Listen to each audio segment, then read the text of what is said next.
કહી શકાય કે સુરતના કરંજણમાં જીઆઈડીસીમાં આગની ઘટના બનવા પામી છે. તો સુરતના કરંજમાં જીઆઈડીસીમાં આગની ઘટના, જેમાં ગુજરાત વુડલેન્ડ પ્રોડક્ટની લિમિટેડ કંપનીમાં આગની ઘટના બનવા પામી છે. તો રાત્રિના સમયે આગ લાગી હતી, જેમાં કંપનીમાં પ્લાયવુડ બનાવવામાં આવતું હતું. ફાયર વિભાગે આગ પર કાબુ મેળવ્યો હતો. તો આગ લાગવાનું કારણ હજી પણ અકબંધ સામે આવ્યું છે. આગ શાના કારણે લાગી છે તે હજી સુધી કારણ સામે આવ્યું નથી. ગુજરાત વુડલેન્ડ પ્રોડક્ટ લિમિટેડ કંપનીમાં આગની ઘટના સામે આવી છે.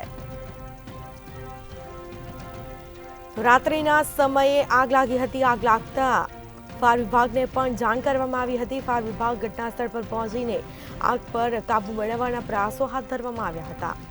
આગ લાગવાનું હજી કારણ અકબંધ જાણવા મળ્યું છે. આગ શાના કારણે લાગી છે તે હજી સુધી કારણ સામે આવ્યું નથી. ગુજરાત વુડલેન્ડ પ્રોડક્ટ લિમિટેડ કંપનીમાં આગની ઘટના, સુરતના કરંજમાં જીઆઈડીસીમાં આગની ઘટના બની હતી, જેમાં કંપનીમાં પ્લાયવુડ બનાવવામાં આવતું હતું. પ્લાયવુડની કંપનીમાં આગની ઘટના મોડી રાત્રે આગની ઘટના બનવા પામી છે. તો ફાયર વિભાગને જાણ કરતા ફાયર વિભાગ તુરંત ઘટના સ્થળ પહોંચી અને આગ પર કાબુ મેળવવાના પ્રયાસો હાથ ધરવામાં આવ્યા હતા. તો આગ લાગવાનું કારણ હજી પણ અકબંધ જાણવા મળ્યું છે. આગ શાના કારણે લાગી છે તે હજી સુધી કારણ સામે આવ્યું નથી.